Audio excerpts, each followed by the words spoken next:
Coucou les jocks, et oui, c'est Harley qui vous raconte 3 histoires d'horreur aujourd'hui pour vous faire frissonner. Alors j'espère que vous êtes prêts et surtout que vous n'êtes pas en ce moment même en vacances à faire du camping car vous allez avoir du mal à fermer l'œil cette nuit. Parce que dans cette première histoire, on va parler de camping. D'ailleurs, dites-moi, c'est quoi vous votre type de vacances? C'est plutôt montagne, randonnée, plage bronzette ou camping et nature? Dites-le moi en commentaire. Sur ce, je ne vais pas vous faire attendre plus longtemps que ça et c'est parti pour la première histoire.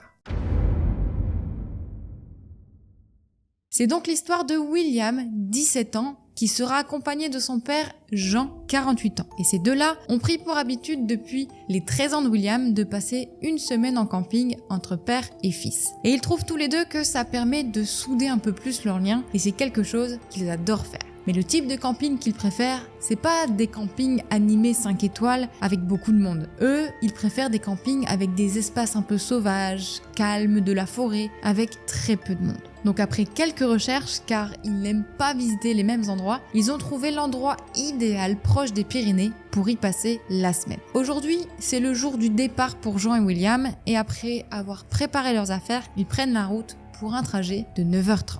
Tout se passe pour le mieux, malgré le fait que Jean soit assez fatigué par la route, et ils arrivent au camping assez tard, vers 21h. Lorsqu'ils entrent dans le camping, ils sont assez satisfaits. Tout semble correspondre à leurs critères et à ce qu'ils avaient pu voir sur les photos. C'est assez sauvage et vraiment, il n'y a pas grand monde. Ils se rendent donc à l'accueil, discutent avec le propriétaire qui attendait leur arrivée. Il est plutôt sympathique et le courant passe bien. Puis le propriétaire leur montre leur emplacement, qui est situé juste au bord du bois qui longe le camping. Père et fils alors échangent un regard et se disent qu'ils ont l'emplacement parfait. Puis, ils installent leur tente. Leur tente, c'est une tente de 2 chambres avec un espace central pour manger ou se réfugier s'il pleut. Et beaucoup de moustiquaires un peu partout. Parce qu'il faut le dire, c'est juste le truc le plus embêtant l'été, les moustiques. Dites-moi si c'est ce que vous pensez vous aussi en ce moment. Donc, ils montent la tente rapidement puis partent se coucher. 4 jours passent, tout se passe pour le mieux.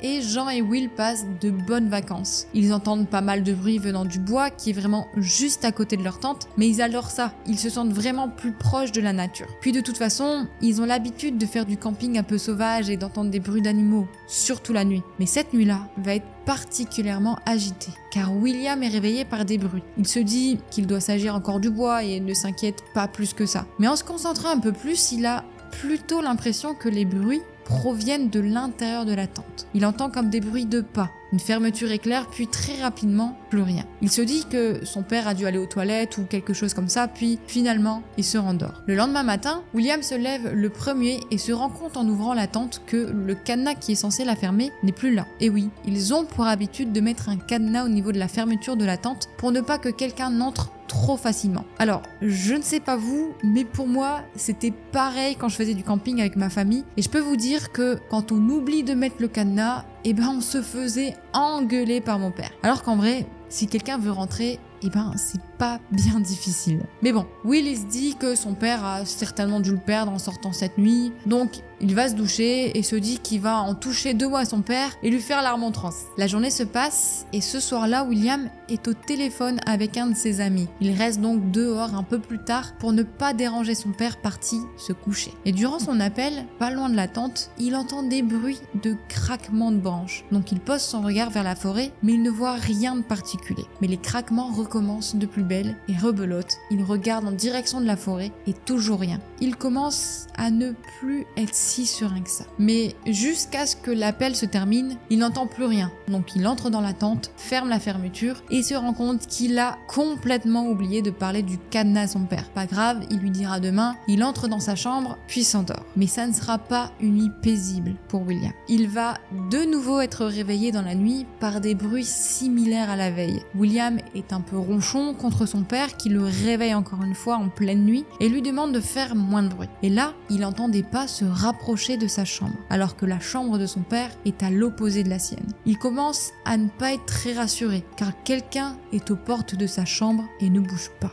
Il prend alors son téléphone qui était en dessous de son oreiller, allume le flash pour éclairer la toile qui se trouve entre sa chambre et l'entrée de la tente. William nous explique que la toile est pour moitié composée d'un moustiquaire et là, il voit très distinctement le visage d'un homme qui le regarde à travers la toile. William se met à hurler. Son père, qui a été réveillé par les cris de William, ouvre sa chambre et tente de se jeter sur l'homme, mais celui-ci a pris rapidement la fuite dans les bois et Jean n'est pas parvenu à le rattraper. William et son père se sont donc rendus chez le propriétaire et ont appelé ensemble la police. Malheureusement, malgré les nombreuses patrouilles cette nuit-là, ils n'ont pas retrouvé l'homme. Toutefois, ils ont retrouvé non loin de leur emplacement dans les bois leur cadenas sectionné. Alors, que faisait cet homme dans leur tente? Est-ce qu'il avait de mauvaises intentions? Pourquoi ne rien avoir fait la première nuit? Je trouve ça assez étrange, mais finalement, on ne le saura jamais. Dites-moi d'ailleurs en commentaire, vous, qu'est-ce que vous pensez que cet homme voulait leur faire? Alors moi, cette histoire, je l'ai adorée parce que quand j'avais 10 ans et ma sœur 13, et qu'on allait en camping en famille, et ben du coup, on était à 2 dans notre tente et on a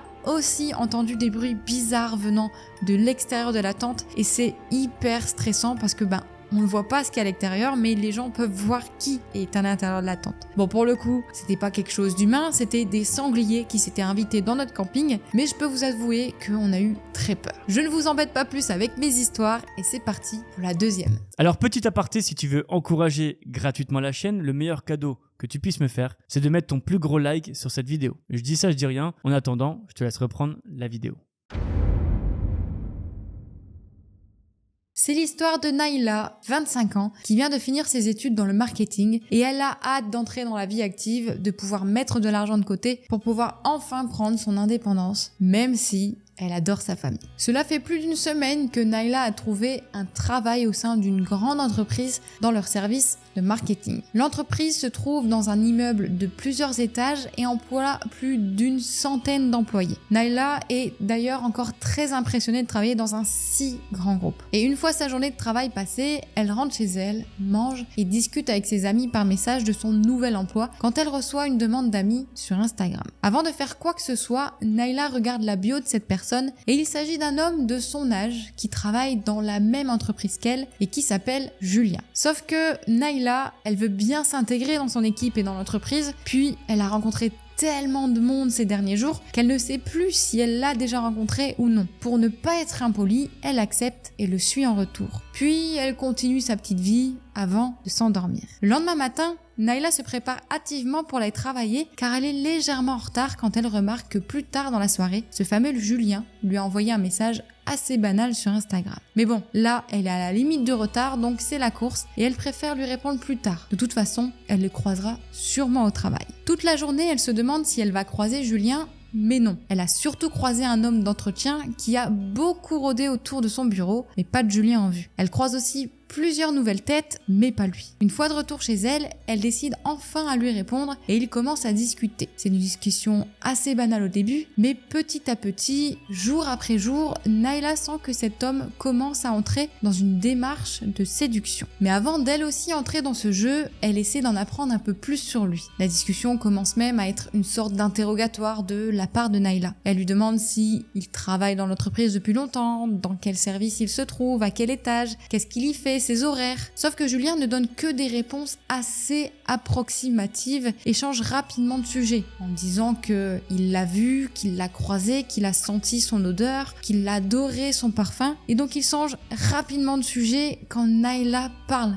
de travail. Et il va même lui demander davantage de photos de Naila, mais celle-ci refusera poliment. Après plusieurs jours de discussion avec Julien, Naila est au travail quand elle décide de montrer les photos de Julien à une collègue proche d'elle et qui est dans l'entreprise depuis 2 mois. Mais sa collègue lui répond qu'elle ne l'a jamais vu. Les bureaux sont pourtant en open space et que beaucoup de monde se croise. Mais ce qui est encore plus étrange, c'est que sa collègue lui dit qu'elle n'a jamais entendu parler du service dans lequel ce fameux Julien travaille. Et elle ajoute que le seul Julien qu'elle connaisse, c'est l'homme d'entretien qui rôde souvent dans l'entreprise. Naila, alors un peu confuse, se dit que sa collègue n'est présente que depuis peu de temps, donc qu'elle ne connaît pas tout le monde ni tous les services de l'entreprise. Et ce jour-là, Naila décide finalement de prendre le taureau par les cornes et de donner rendez-vous à Julien le lendemain à 16h30.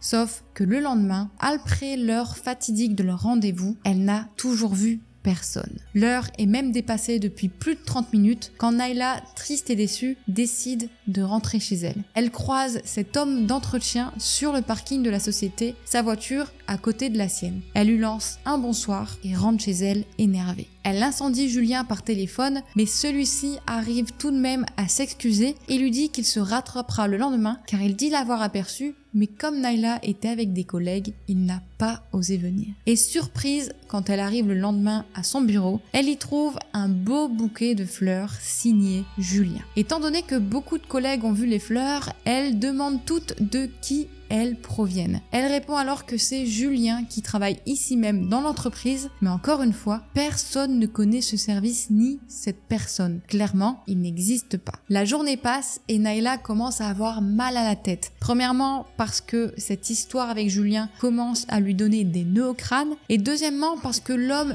d'entretien travaille toujours pas loin d'elle et qui a cette odeur de javel qui n'arrange pas les choses. Mais elle tient le coup grâce à un Doliprane et finit sa journée de travail. Puis l'heure arrive, elle part de son bureau pour aller vers sa voiture. Au parking, son bouquet et son sac à la main gauche et ses clés de voiture dans la main droite. Puis elle s'approche de sa voiture. Quand quelqu'un la plaque sur sa voiture et lui pose la main sur la bouche. Naila reconnaît immédiatement l'odeur de javel sur ses mains. Elle n'a aucun doute, c'est l'homme d'entretien. Elle se débat et appuie sur tous les boutons de sa clé pour essayer de tenter de mettre l'alarme en route. Et elle y arrive. Et dès que l'alarme retentit, l'homme la relâche aussitôt et s'enfuit. Naila est sous le choc et un de ses collègues arrive parce qu'il a entendu l'alarme pour venir l'aider. Alors, on ne sait pas si Naila a porté plainte, si elle a quitté l'entreprise, mais ce qu'on sait, c'est que le compte d'Instagram de Julien a été désactivé et que plus personne n'a jamais revu cet homme d'entretien, Julien. Alors, je ne sais pas ce que vous en pensez, mais ça me fait penser à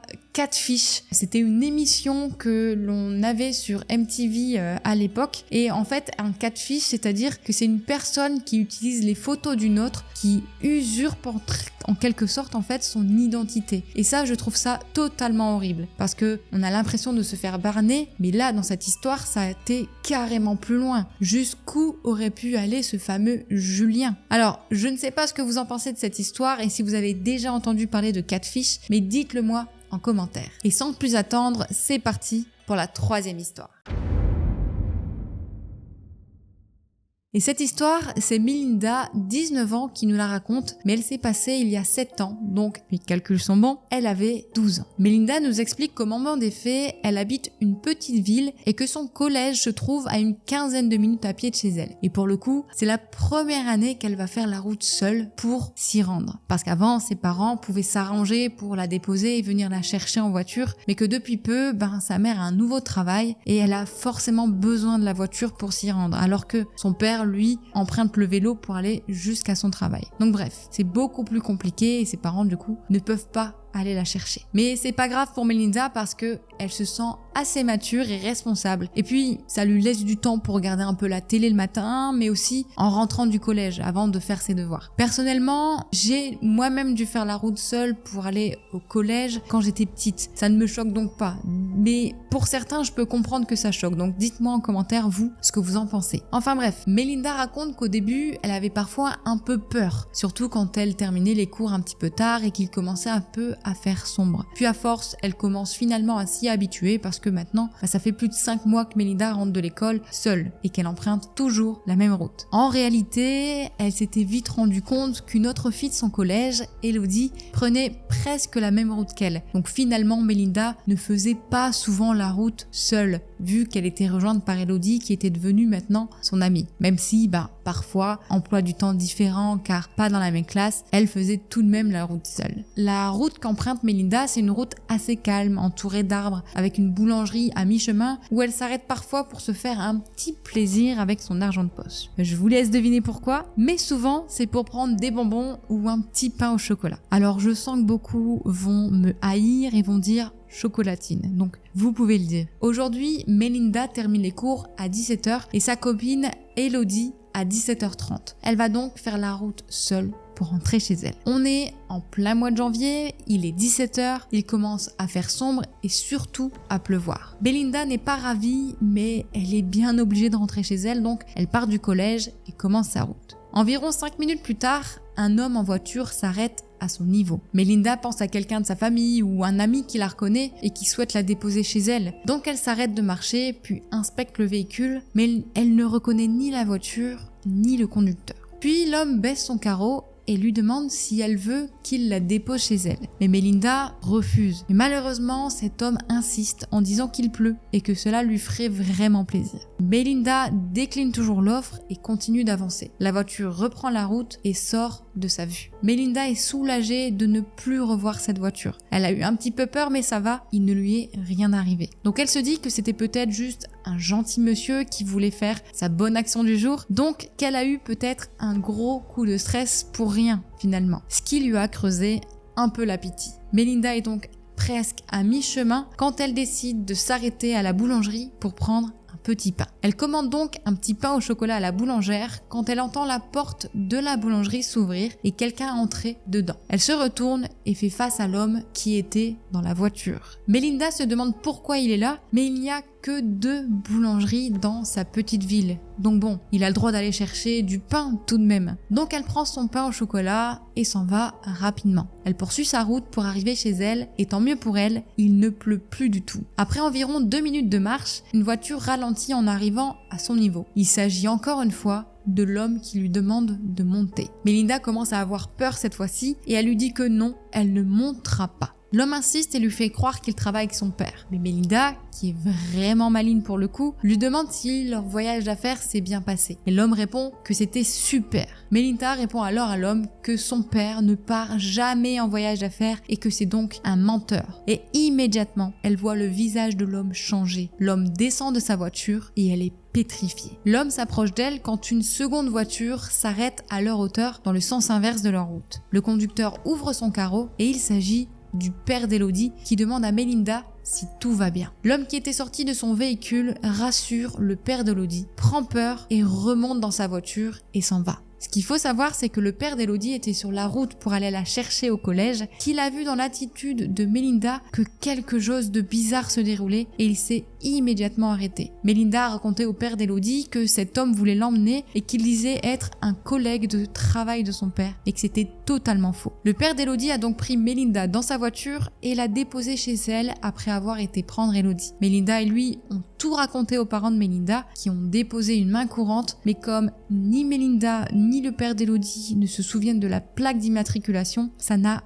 rien donné finalement au niveau de l'enquête de police. Ce qu'il faut savoir, c'est que depuis, Melinda, finalement, a toujours fait la route accompagnée parce que ses parents se sont débrouillés pour trouver une solution. Alors je ne sais pas vous, ce que vous en pensez, mais je pense que Melinda a failli être victime de kidnapping. Et je peux vous dire que je vais répéter je ne sais combien de fois à mon fils de ne jamais suivre quelqu'un qu'il ne connaît pas. Alors pour ceux qui ont des enfants, s'il vous plaît, dites-moi comment vous faites pour leur faire comprendre. Ça pourrait vraiment m'aider. Voilà pour cette vidéo de 3 histoires. J'espère qu'elles vous auront plu toutes les 3. J'avoue avoir une préférence pour la dernière parce que j'ai moi-même dû aller au collège sans être accompagnée. Et vous ? Laquelle était votre préférée? Sur ce, je ne vous retiens pas plus longtemps. Mettez un like, abonnez-vous pour d'autres vidéos pour vous donner des frissons. Et sur ce, à la prochaine. Bisous!